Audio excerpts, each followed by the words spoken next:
Let's consider that one thing you love most, that you want most in your life right now.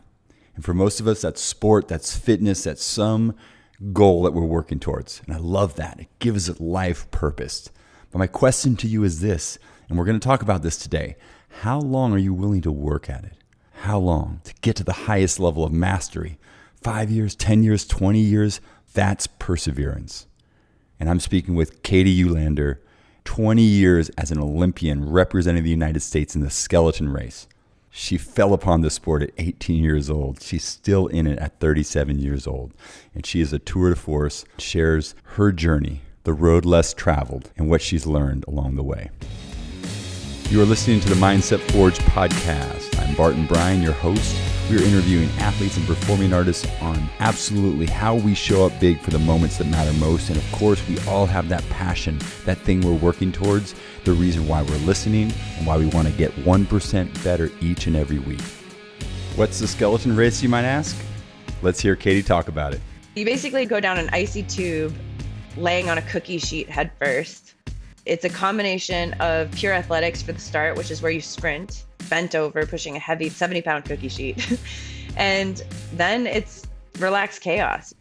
Katie started in the sport as a badass 18-year-old, and she's had a fearless attitude on taking on this sport and has learned a ton in the last 20 years developing her mindset around being a competitor at the highest level. Now, I want to make sure you're thinking about your sport and the perseverance that you need to have to level up 1% each and every week by just thinking about, hey, what can I do now? What can I add in there to make myself a little bit tougher, a little bit more like Katie, so that I can achieve a higher level of performance. So without further ado, Katie Uhlaender. You have been in 5 Olympic Games in the skeleton race. I'm just blown away by the almost 20 years of being an Olympic athlete, the training, the mindset, the perseverance that you've had to go through in order to do that. Can you talk about that perseverance? I think perseverance is something I learned from my father, in him being a Major League Baseball player during the era of, the first strike. So they had their struggles as well. During that time, they didn't get paid as much. So they did it purely for the love of sport. And I think that was something my dad instilled in me, was searching for that passion and understanding that when you love something and you enjoy it and you want to pursue it, that's what you do. So he was like, do it right or don't do it at all. And that was like a challenge to quit, which I already knew quitting wasn't an option. So I think perseverance really stems from the desire to do my best. And that includes failure. So one of the things that I try to instill in the younger athletes or people pursuing their dreams is that it's not going to be perfect. And you're going to fail, you're going to have mistakes. But if you can evaluate that part of the journey and distinguish where you made mistakes, and then realize that you can make a plan to get better, that's really what makes it so addicting, is realizing your capabilities. Like if you're capable of improving, that feels good. And I think that's why sport is so addicting and so inspiring, is when you see people get up and try again and do better. And that's the journey. That's why I keep doing it. It's inspirational to see those around me doing that. And it's inspirational to know that there are more possibilities out there than I'm aware of. And skeleton is not a college sport. So how did you find out about it? And give the listener kind of an overview of what the skeleton is and what makes it unique. So skeleton is like luge. It goes down the bobsled track. So everybody knows Cool Runnings, basically. Unless that's dating me because I'm 37. But you basically go down an icy tube, laying on a cookie sheet head first. And it's a combination of pure athletics for the start, which is where you sprint, bent over, pushing a heavy 70-pound cookie sheet. And then it's relaxed chaos. You basically attempt to find momentum and build speed down the track. I got into it because I ran into a girl that was lifting weights and I was just out of high school and she was strong and I wanted to race her because I was like, I'm pretty sure if you squat a lot, you can run fast. So I walked up to her and I was like, hey, do you sprint? And she's like, yeah. And this chick was tattooed. She had a shaved head, piercings everywhere. And she goes, yeah, I sprint. I was like, do you want to race? And without hesitation, she turned to me and goes, who the fuck are you? And I was like, oh, hey, I'm Katie. Like, you look fast. And I thought it'd be fun. Like, didn't miss a beat, wasn't intimidated. because I knew she was an athlete. And I think that's something that brings us all together. And she started laughing and she goes, "You're fucking crazy." And I was like, "Well, yeah, but like, do you want to race?" And she turned out to be a bobsledder and she talked me into trying skeleton. I went out and tried, and my third week I was junior national champion. My fourth week I went to junior worlds and got seventh. I won senior nationals, and they basically asked me, "Do you want to go to the Olympics?" And I had to choose between that and college. I thought at the time, because they told me if I made the Olympic team, I could get a scholarship for school. So that was my plan. But by the time I went to get the scholarship, it didn't exist anymore. And I was winning World Cups. So I just continued racing. And, you know, 5 Olympics later, here we are. So really, you kind of fell into this sport. And what were some of the natural skill set or just athleticism you had at that point that really lend itself to the race? I would say I'm a power athlete. I've also competed in track cycling, 2018 team track cycling champion, which is all power. And then I've competed in Olympic trials for Olympic weightlifting. So I think like I'm in the top 20%, I think, in terms of power and strength. And then I have a knack for speed. Those two things are key. Understanding kinesthetics, your body, how to build momentum. I'm getting older now, so there are a lot more fast starters on the circuit. The sport is growing and changing. I've been in the last 5 Olympics, and there were only 6 available because my sport returned in 2002. Wow. Okay. So, and I understand the start. I mean, you got push off the blocks, you're sprinting, and then you throw yourself onto this cookie sheet. I love that metaphor. And then there's a subtlety. There must be like, I mean, because you've probably done what, 50,000 runs in your life. I mean, I can only No way imagine to how many know. times you, Yeah. yeah. What's that little magic of when you're on the actual skeleton, like finding that momentum, creating that extra speed? Like, what are you feeling for or looking for or doing in those moments? Using the force. Mindset lesson, use the force. Yes. What does that mean? Tell us what that means. I mean, speed's something hard to explain. You generate it. It's basically velocity plus weight equals momentum. So you start out as fast as possible, which in physics is going to give you, you're going to get to top speed quicker, and then you try to maintain it. And if you can make yourself as heavy as possible, you'll gain more speed. So that's by gaining weight, staying within the weight limit. And then if you're relaxed, you tend to be more dense. So if you've ever tried to pick up someone that is unconscious or intentionally not flexing their muscles, they're heavier. Whereas if you're tense and you're flexing your muscles, you're going to be lighter. So being relaxed is really key in creating momentum. To use the Star Wars metaphor, like when Obi-Wan is saying use the force, Luke, it's you have to relax your body, you've got to feel it, and you've got to be as kind of dense as you can possibly be so Yeah, that but you you go as also have fast as to possible. apply tension. So the moments Mm, that you choose to flex a muscle or manipulate the sled have to be very precise to be fast. yeah. In the 5 Olympics, you've placed various positions, but in Sochi you place fourth, 400th of a second behind the bronze, Over 4 heats, and yeah. so you miss it by 4/100ths of a second, and then that athlete turns out to be one of the Russian athletes who is involved in the doping scandal and all that. Talk about being that close to a medal, because medals mean obviously a lot, and people, it's some kind of validation on some level. You have put your entire life to a sport that very few people even think about until the Olympics come around, and to be Yeah. that close to a medal. Talk about just that experience for you. Well, I was very proud of my performance. I had come off of a concussion. Uh, I had no soft tissue in my left hip. So I was just doing my absolute best. I had just come from the Carrick Brain Centers where I participated in concussion treatment with a bunch of combat veterans, one of them being Marcus Luttrell, and Governor Perry was there from Texas. And I remember we all stayed in the same hotel. It was 2 weeks of treatment. And I was beating myself up again because I was like, man, I'm injured. This is my third Olympics. And like, I went from winning overall World Cups and medals to like, now I can barely see. And I was so defeated and beating myself up. And then I was like, so what are you guys here for?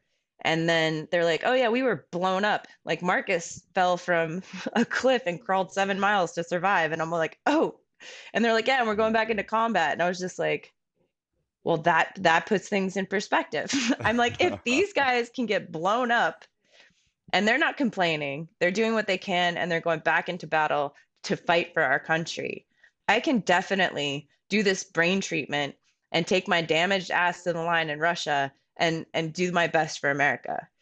So I went into that race invigorated and inspired by our combat veterans to do my best, because if they could fight for us, having been through all of that, I could definitely fight to win a medal for America. I was very proud of my performance and I did my absolute best. Yeah, I mean, at the time, I had no idea there was a doping scandal. So I fought with everything I had, and I did my absolute best for my country. Yeah.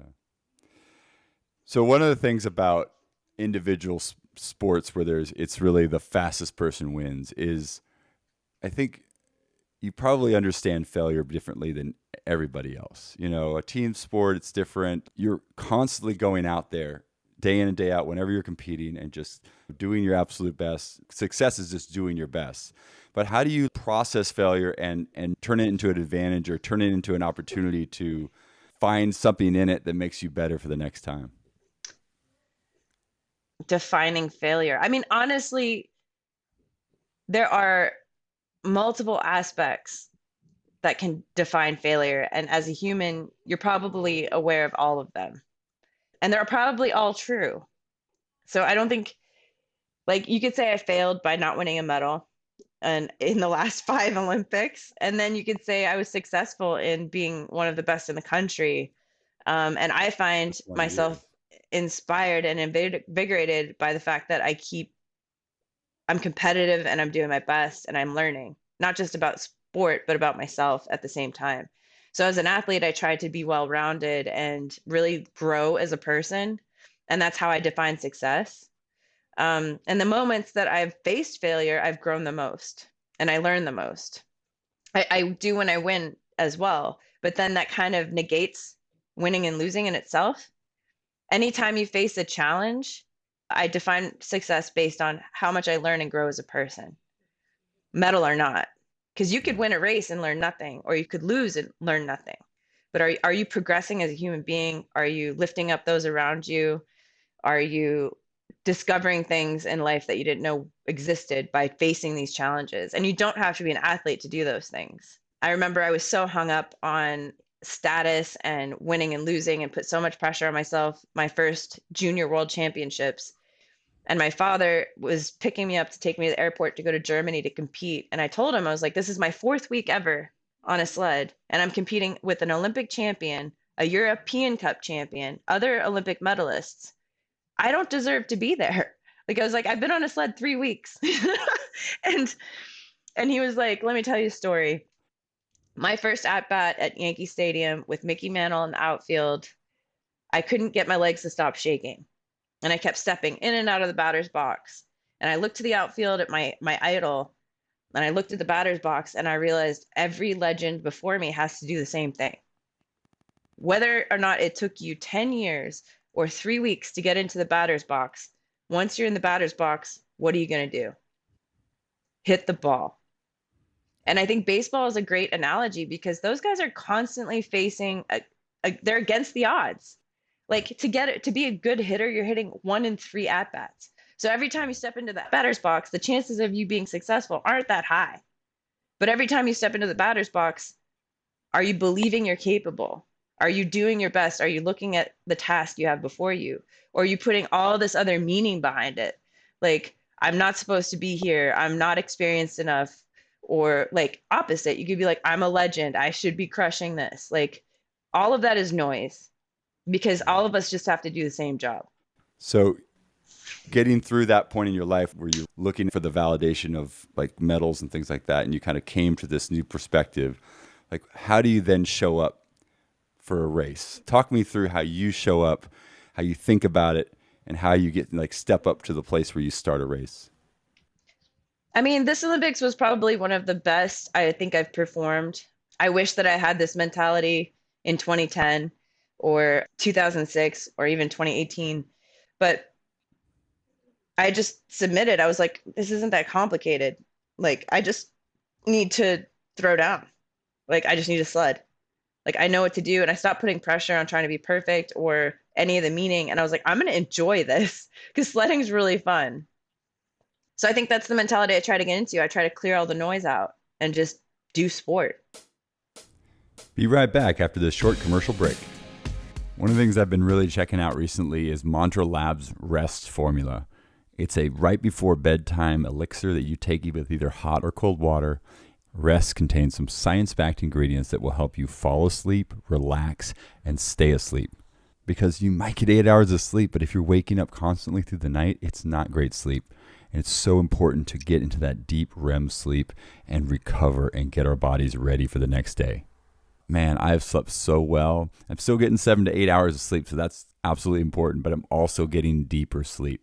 I have absolutely noticed a difference in how deep I sleep, how restful I feel. So if you're looking to maximize your sleep for recovery and just state of mind, check out Mantra Labs' rest formula. Go to gomantralabs.com, use Mindset Forge to get 25% off all the products. And while you're there, check out Hydrate, Rise, Go, all of their products. They're fantastic stuff. Everything's science-backed. This is a local company, and I support them. They're doing an awesome job keeping people healthy. So check out gomantralabs.com and use Mindset Forge at checkout. All right, back to the show. Do you have anything that you do right before you start? No, just do it. Nike knows what they're talking about. For anybody who's trying to like do something and get better at it, it's constantly the mind game of whether you're going to the gym every day and trying to get a little bit stronger, or how do you challenge yourself? How do you care for yourself? How do you forgive yourself when things don't go well?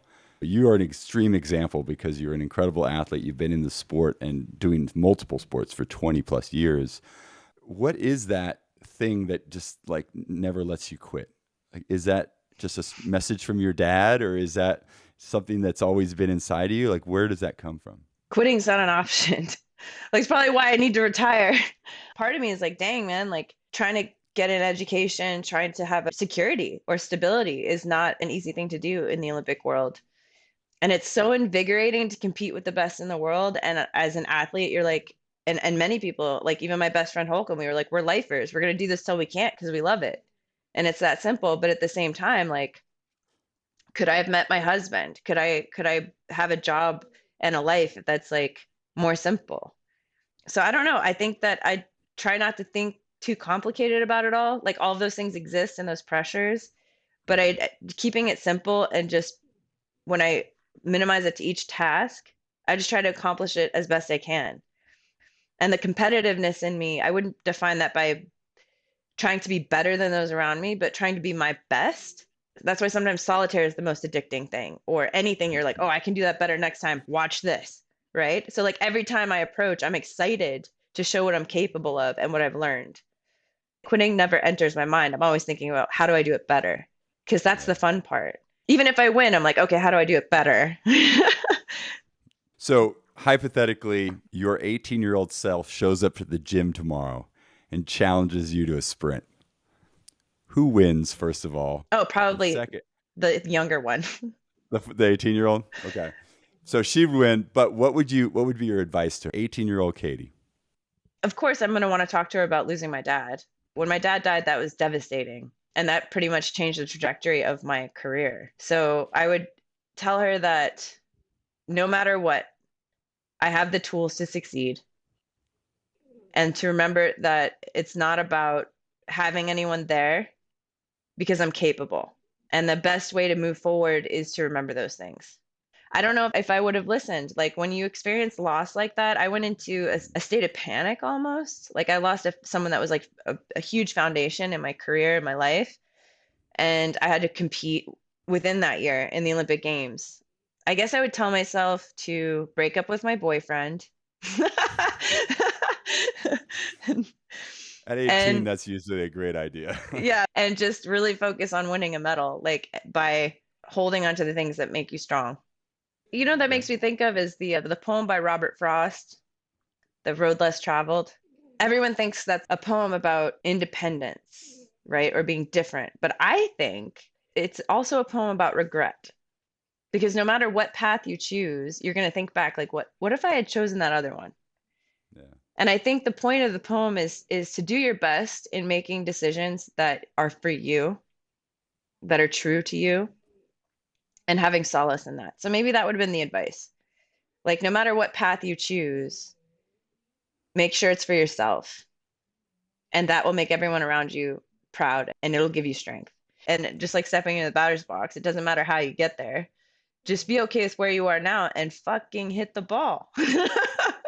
Yeah. What's a moment in your life, maybe after your dad passed, that really speaks of like a shift for you, mindset wise, or just where you really stepped into something different? That's a long journey. It's hard to think back to then because it was so long ago. I mean, I always think of it, and it took a long time to like forgive myself because I always felt like guilty for competing when I felt like I could have been home taking care of him, even though he told me he would rather have me compete. And then I just lost my best friend going into the 2018 games. Those things in itself, like when you come into your mid 30s, you just start questioning life, like, and what's the point, right? Like he was an Olympic champion, three-time Olympic medalist. He had everything going for him. And I was just like, why? Like what am I doing? Like, is this worth it? And the aha moment I had was there's only so much you can do. And time has a cost. And how are you going to spend it? How are you going to spend your time? And I can tell you that my dad and my best friend both would want me to spend that time happy and enjoying life. Because the things that like society puts pressure on you for, like having a job, kids, a home, anything that gives you status, honestly, none of those things matter. Like, are you fulfilled in the things you're doing daily? Whether it's like taking care of yourself, taking care of your kids, but finding those things that like make you smile and make you feel good about life, that's really important. I think I started to realize that sometimes the environment I'm in can influence that. So finding the people that bring the good things out is really important.